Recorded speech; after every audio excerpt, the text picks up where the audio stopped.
Leaders, real life leaders. One of our primary goals should be to have less tough conversations. But the only way to have less tough conversations with people is to have more upfront conversations. Welcome to the Real Life Leadership Podcast, where we share real life stories from real life leaders to help you become a better leader in your organization. And today's guest is the co-founder of Movement Mortgage. He started his company in 2008, and they have just had massive growth. They started with 4 people and now have a team of over 4,000 employees with more than 650 locations in over 47 states. Inc. magazine has listed Movement as the fastest growing mortgage bank in the country. And he's a close personal friend of mine, and I just admire him so much as a leader and as a person. He has the most amazing heart. And welcome, Toby Harris. Wow, I am really excited to be here. A little intimidated with all of this equipment and everything, but I'm sure we will have fun. And we also have Heather Rimmick, who's our guest always, that we always love having on. So before we get started, well, let's tell everyone the topic today. So today's topic is all about having tough conversations that will lead to growth. And the bottom line is, if you don't want to have tough conversations, just get yourself out of leadership. Don't you agree? Oh, absolutely. Yeah. I was saying, a leader who has tough conversations, but isn't really good at it, typically will throw someone else under the bus. And yes. We'll kind of what talk they'll about say is like, oh gosh, I don't want to do this. I hate to do this, but Susie said I had to do it. They won't take ownership of it. Toby? Well, we've all had to have tough conversations. And I think if we really look at that, one of our primary goals should be to have less tough conversations. But the only way to have less tough conversations with people is to have more upfront conversations on your vision and what you expect. That's so Letting good. someone enter your business world without really understanding what's expected of them will almost always lead to a tough conversation. That's so good. I love really that. is. Yeah. Because it's like, if you have to have a tough conversation, it's because they weren't very clear on what the expectations were in the beginning. Can you give us an example of that? Yeah, one comes to mind that we've laughed about and cried about different times. There was a particular period in our growth when we were just desperate for qualified help in processing and what have you. And I interviewed this lady and just thought she was fantastic. She interviewed well. She interviewed so well. She was very experienced. She was obviously a leader and had been in leadership positions, and we needed her really, really bad. So we hired her. We thought... What was her name? Give us a fake name. We'll just call her Susie. Okay. That's not Susie her name. But we put Susie in a position of leadership for a team lead for processing. And we really thought we were clear about our expectations and our vision. Did you check her DISC score? Do you guys check everyone's DISC score before you hire them? We do now. But if we had checked her DISC score, we would have hired her. Oh, okay. That would have at the time would have made no difference. And if you don't know what a DISC score is, we'll put that in the show notes with the full explanation.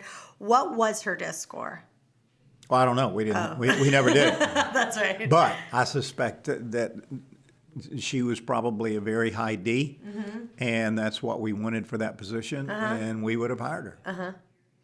Okay, so what was her downfalls? And before we started the show, tell everyone what you said, because I love that. So you good. said there's 3 characteristics of a leader. What are those 3 that you're looking for? Well, leadership is comprised of 3 different things. If you're a leader, first, you have to have an extremely clear vision, not only of where you want to go, where you want your company to go and where you want each employee to go, where, what's required in each position, okay? So you have to have the vision.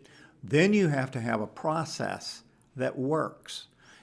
A lot of people come up with a process, but it's either incomplete, inaccurate for what you really want to accomplish, or it just doesn't work with people.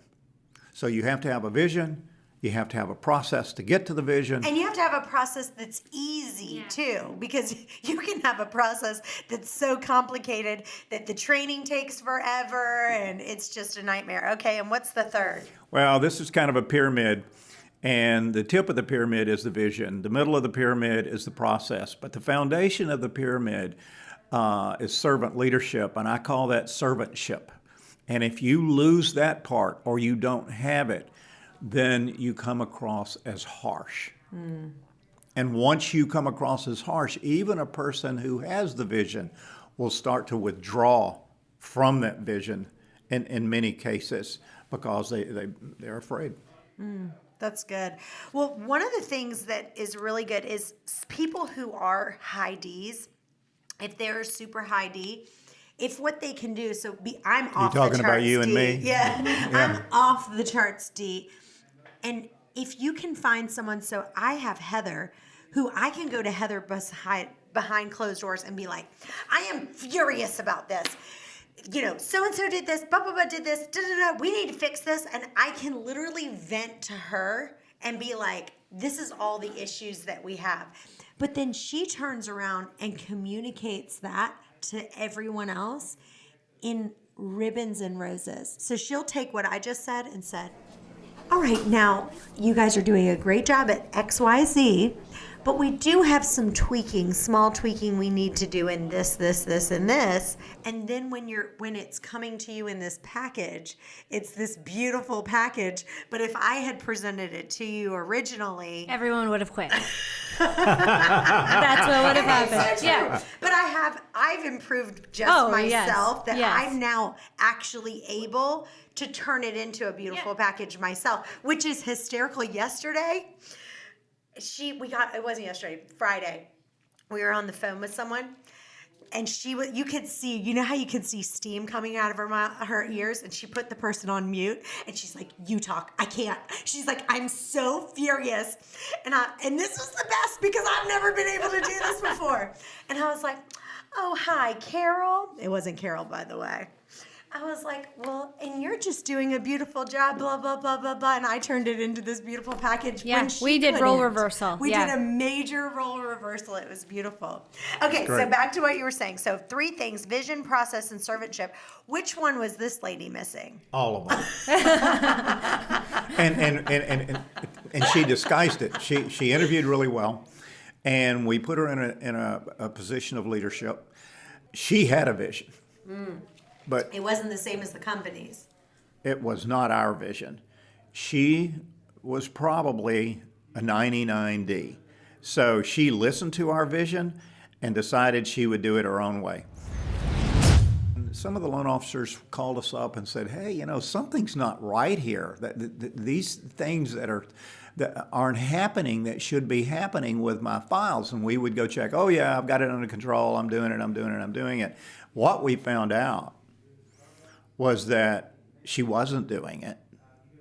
Her team knew she wasn't doing it, and she lied about it. So let me recap. So was she saying, like, let's say you said, here's 100 things that need to be done on the checklist.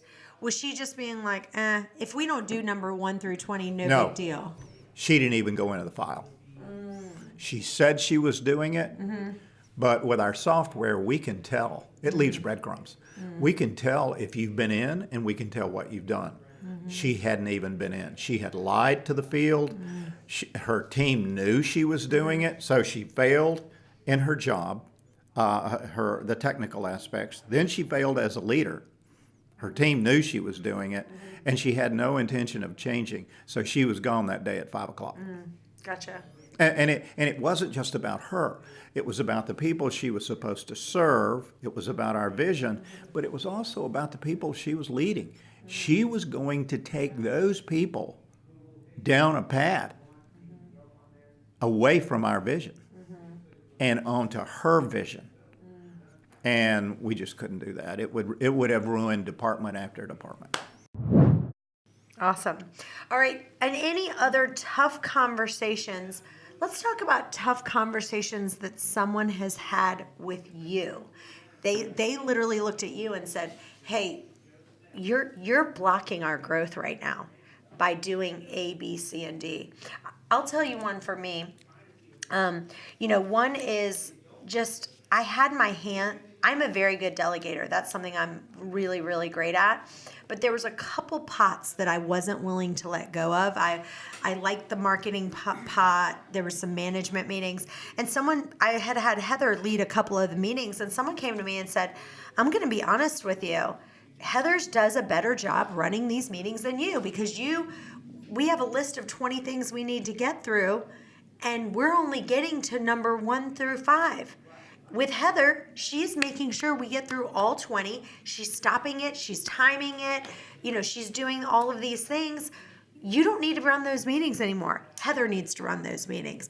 And that's a conversation that someone had. It was a tough conversation for them to come to me about, but I feel like was a way that we could grow. What about for you, Heather? I would say, so when she was talking a little bit earlier about how I'm the yin to her yang. Chantel obviously is a very high D, and she's I always say one of her best and worst attributes is execution.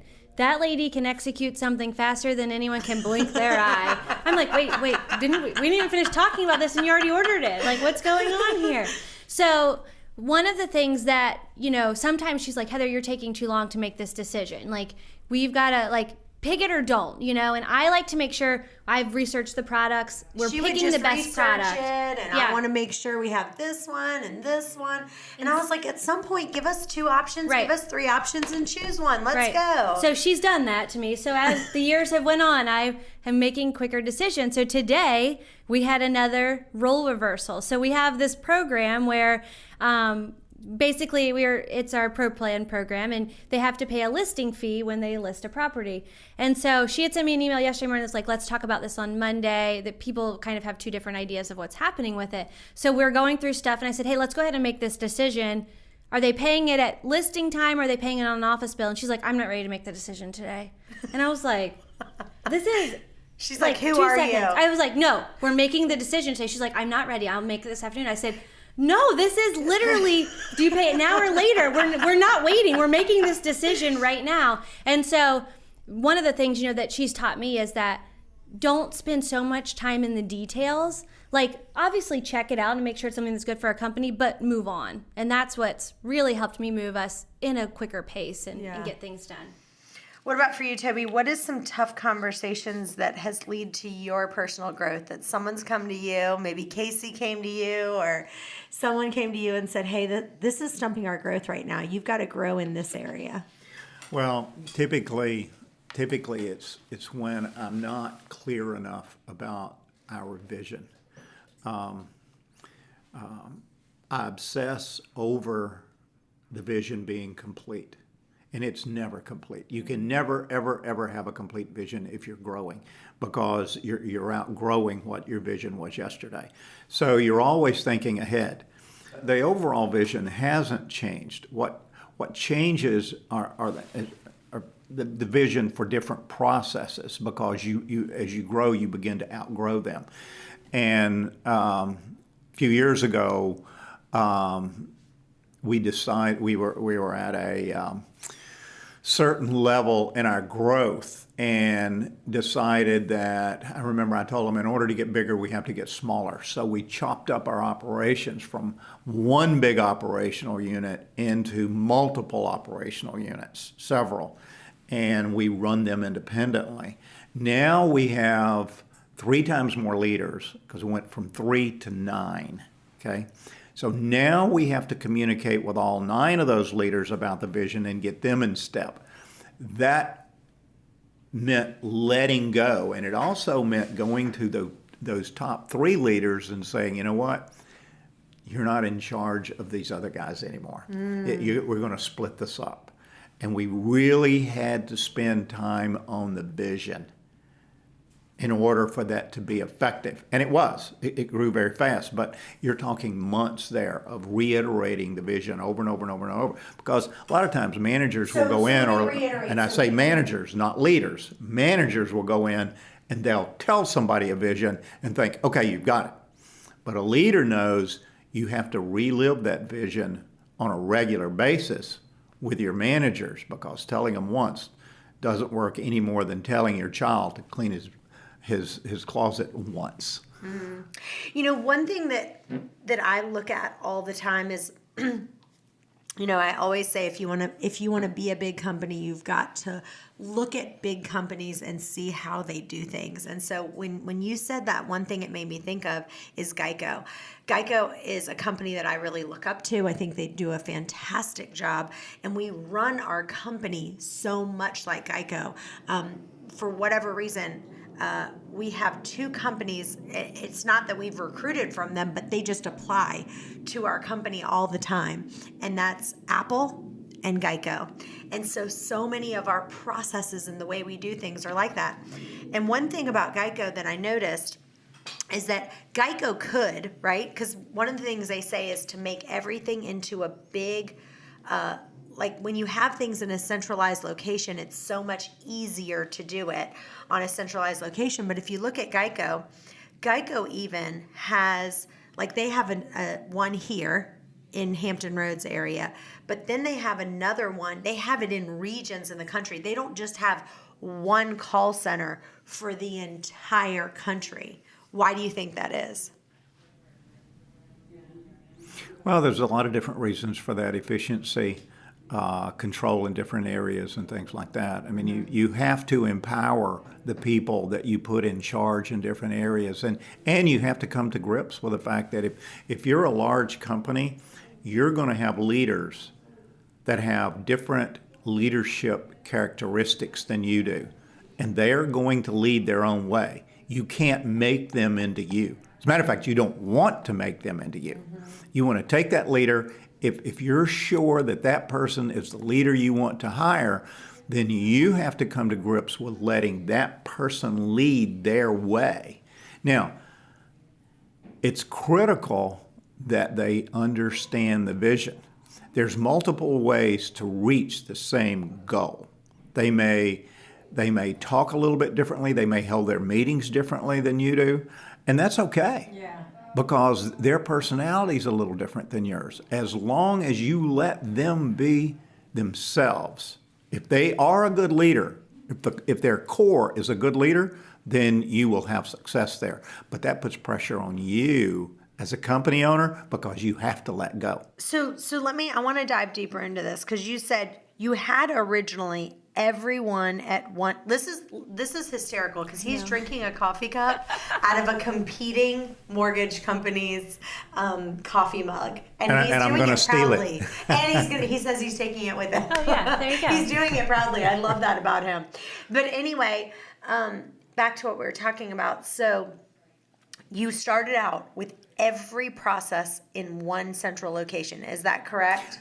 We did, and that really helped form the company itself, because we could refine every process and we could grow. We were a new company every 90 days. Right.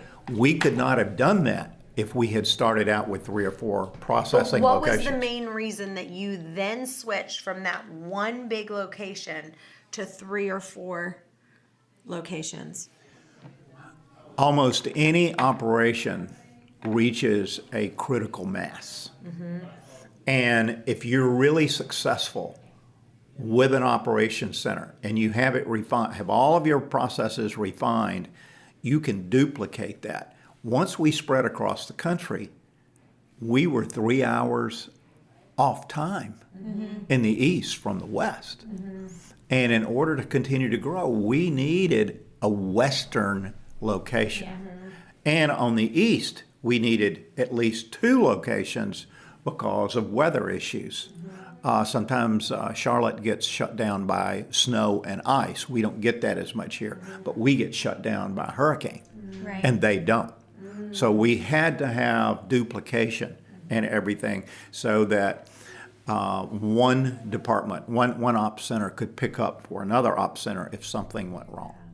And that's the same reason Geico does theirs, because if one call center loses electricity, the power grid goes down, they immediately route calls to the next region over, and they're never down in operations. Well, the core of this, though, the core reason for that is from day one, we made a decision to work for our producers. Now, if you're really going to work for your producers and you have one ops center and it's 3 hours off time with California, then you're not working for that producer. So we had to have one out there. If you're in an area and you're really controlling everything and sometimes you get shut down by inclement weather or something like that, you need to have another one. And that went back to working for our producers. And the producers jumped on it. They loved it. The fact that we spent the money and the energy to make sure they were supported. Can I go back? I want to go back to something he said earlier. So when he talked about breaking up his from one operation center to others, he had 3 leaders that he then had to put down to, he went to 9, and he had to have that conversation with those 3 leaders that you're not the only ones in charge anymore. So I kind of want to talk about tough conversations we've all had to have with people who were in a level of higher leadership that then, because of the growth of the company, they either had to take a step sideways or sometimes a step down in order for the company to grow. Yeah, and I want you to talk about tips for that. I had a girl that was in a very, very high leadership role with me and had been with me from day one. So she'd been with us for, basically 10 to 12 years. I can't remember the exact time I had that conversation with her. But I literally had to say to her, I love you, I value you, and you were the right position when we were at 80 people. But now that we are over 200 people, I need to find someone who has the experience for this larger organization and has seen processes for larger organizations. And I said, number one, I'm not changing your pay at all. Your pay is staying exactly the same. That's one thing I did. Number two, we're going to we created a different title for her and a different role that people didn't really know that it was a step down. It was just, we kind of moved it over a little bit, and it hurt for a little while, but she's still with the company, which is amazing. But I think one of the biggest things for that is if you at all possible can keep their pay the same, that does ease the process of having to have that tough conversation. Have you had any things like that where you've had to tell people, look, you were a fantastic fit when we were at this size, but now that we've grown to here, this isn't the right fit for you? How have you handled that? Occasionally, and a lot of that goes back to vision. If you sit down with your managers and you say, okay, this is where we are today, and this is where we think we'll be next year, but 3 years down the road, this is where we're going to be. So you need to start thinking differently now, not then. Mm-hmm. And if you have the right kind of leadership, if you have the right kind of meetings, if you're really talking to them about it, sometimes they will realize, I just don't want to do that. I'm not going to, I don't want to grow into that area. And in many cases, they're really good employees. They choose another position. They choose an easier position, but they have plenty of time to do that. It's when you wake up one morning and all of a sudden you want to change things and you hit them with it that you end up having tough conversations. Now, sometimes you have to have rapid change. If the economy changes, if you're going into a recession, something like that, you have to adapt in a hurry. And you sit down with the people, but then again, casting the vision is so important. And if they can't step up to that new vision, they will know, and you will know much sooner. Yeah.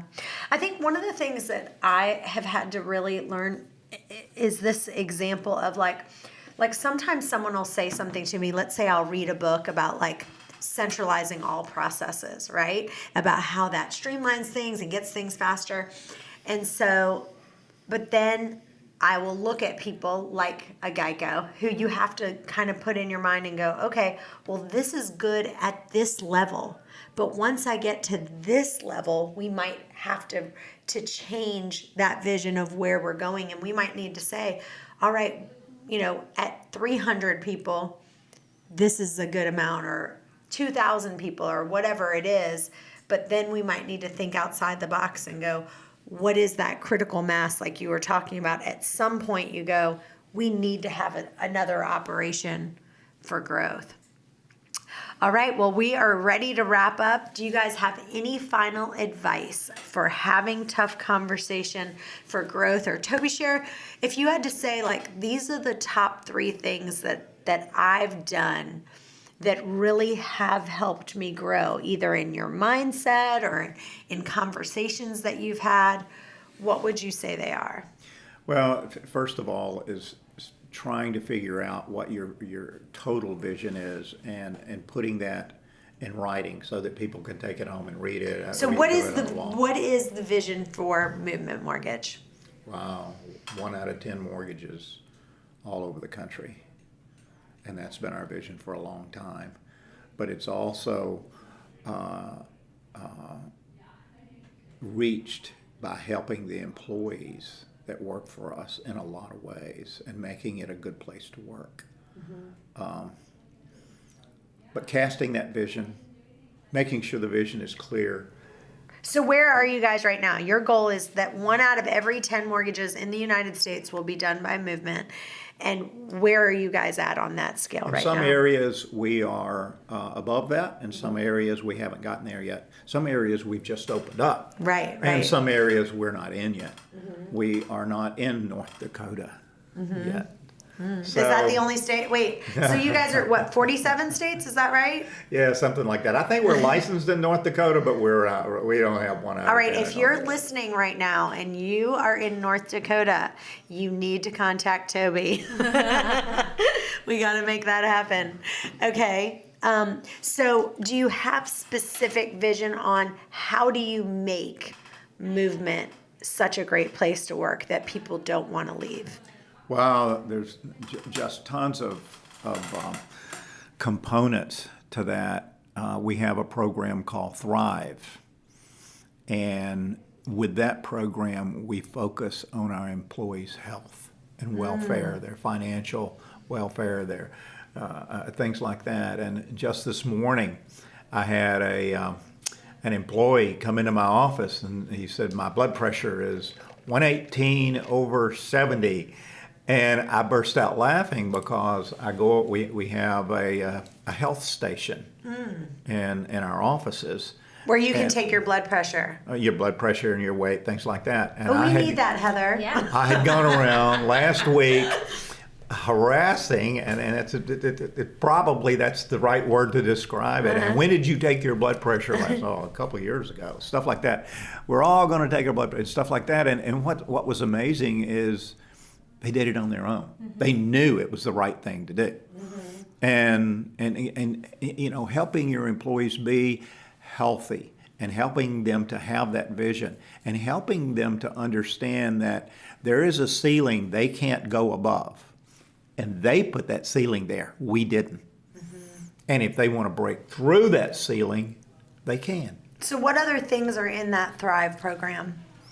It talks about a lot of different things, financial things, how to deal with family, the love language, things like that, and health. The big component is health.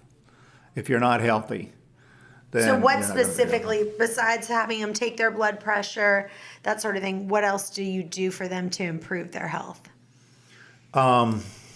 We monitor their steps on a daily. They can. We don't. Right. But they can monitor their steps, their activities, how often they work out, their weight, things like that. Can they win like rewards? Yes. Like the Biggest Loser? No. They get a discount on their health insurance. Yeah.